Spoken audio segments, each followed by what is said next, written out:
పిల్లలు కన్నా తల్లికి ఏ బద్ధకము ఉండకూడదండి. మీరు ఇన్ని నెలలు ఇంత ఈశ్వరాయన ఎట్లా మోసాను? ఆ బరువు మోసిన వాళ్ళకి అన్నం వండటం ఒక కష్టమా, ఓ కూర చేయటం కష్టమా, ఏ పని కష్టం అవుతుందండి? మీరు చూడండి, ఏ మగ పిల్లలకైనా ఒక బరువు వేసి అటు పెట్టి ఓ రోజంతా ఉండమనండి, ఆ బ్యాగ్ దించేదాకా తోచదు. కానీ తల్లి దించుకుంటుందా?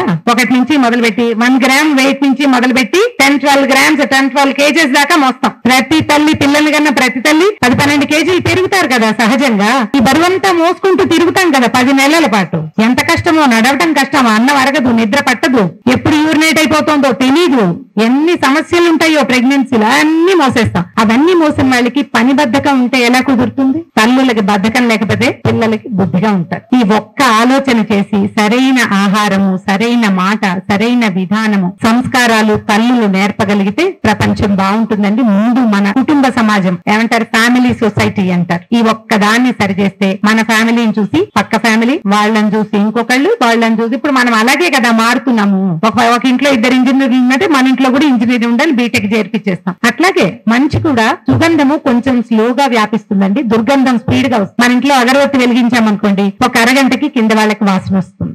అదే ఏదైనా ఎలుగు గనక చచ్చిపోతే అరక్షణంలో కాలనీ అంతా చుట్టుపట్టేస్తుంది ఆ వాసన. దుర్గంధాలు తొందరగా వ్యాపిస్తాయి. సుగంధాన్ని వ్యాప్తి చేసే బాధ్యత గనక తల్లులు తీసుకుంటే అమ్మ చాలా బాగుంటుంది. ఈ ప్రయత్నం చేయాలి.